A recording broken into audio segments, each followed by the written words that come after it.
Nombre del equipo: Hu, El Suspiro. Integrantes: Miguel, Monse, Víctor, Osvaldo, Enrique, Leo, Gaby.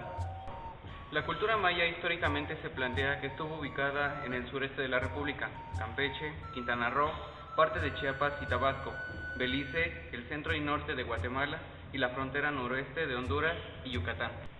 La cultura maya se divide en tres periodos: preclásico, 1500 a.C., 300 después de Cristo. Ahí se construyeron las primeras pirámides, la escultura de piedra y las cerámicas monocronadas. En el clásico, 300 después de Cristo y 900 después de Cristo, hubo construcción de templos de arco falso, escritura jeroglífica y la cerámica policromada.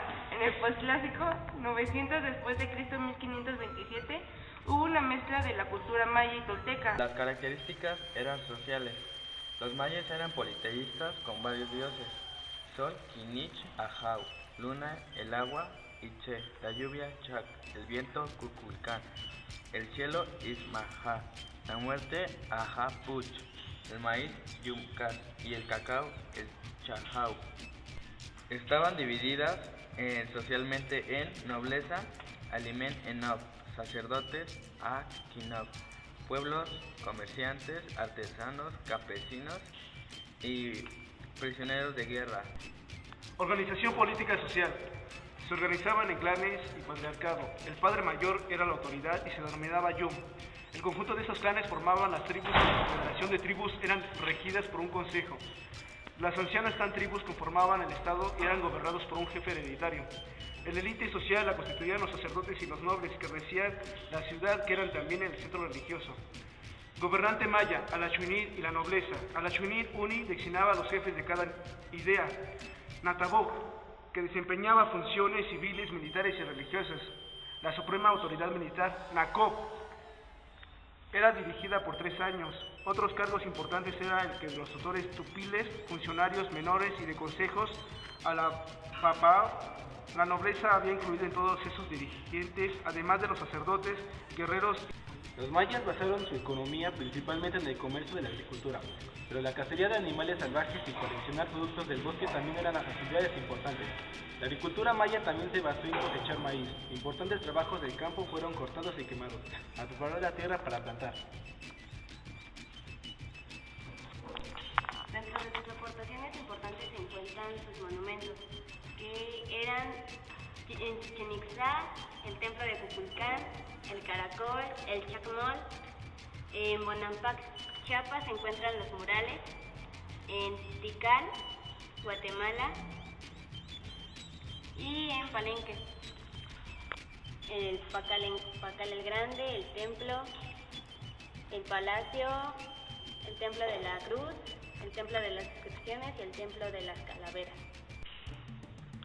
En el calendario maya, un día cualquiera pertenece a una cantidad mayor de ciclos que en el calendario occidental. El año astronómico de 365 días, denominado Hab, superponía el año sagrado de 260 días, llamado Shloshki. Este último regía la vida de la gente inferior, las ceremonias religiosas y la organización de las tareas agrícolas. El año Hab y el año Shloshki formaban ciclos al estilo de nuestras décadas o siglos, pero contando de 20 en 20 o integrados por 52 años, establecieron un día cero, que según los científicos corresponde al 12 de agosto del 3113 a.C.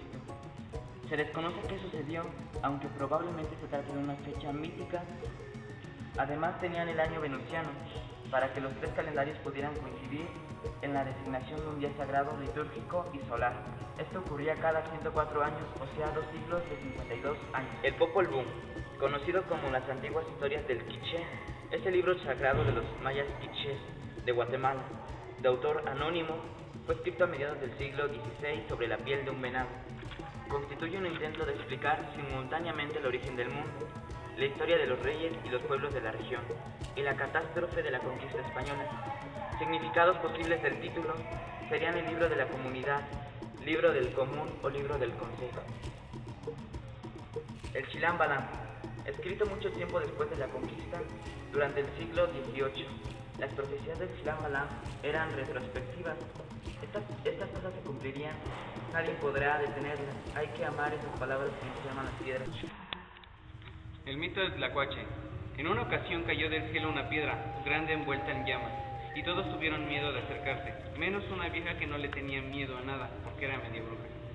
La vieja corrió al lugar justo cuando la piedra se apagaba, y antes de que eso pasara se llevó la lumbre en una rama, seca y grande. Ya en su choza en el centro hizo una fogata que cuidaba noche y día para que el fuego no se fuera. Los habitantes del lugar, cuando llegaron a visitar a la vieja, vieron que el fuego era cosa buena y que servía para muchas cosas, sobre todo para quitarse el frío, pero la vieja a nadie le quiso dar un poco de lumbre, ni siquiera a cambio de animales o comida que le ofrecían. Mucha gente ideaba cómo quitarle un poco de fuego. Debían hacerlo sin que ella se diera cuenta, pues le tenían miedo por ser bruja. Pasó el tiempo y nadie lograba tal propósito. Un día se presentó el Tlacuache y les dijo lo siguiente: si ustedes prometen de aquí en adelante no comerse a mis hijos y a mí, yo les traigo la lumbre. La gente se burló del Tlacuache, diciendo que si ellos no habrían podido lograrlo, mucho menos él, por pequeño e insignificante. El Tlacuache dijo: ustedes se burlan ahora y en misma medida quedarán burlados, porque yo sé cumplir lo que prometo y esta misma tarde lo verán. Llegada la tarde, el Tlacuache fue de casa en casa avisando que estuvieran prevenidos para que cuando regresara pudieran tomar lumbre, y se fue como con rumbo a donde tenía su choza la vieja.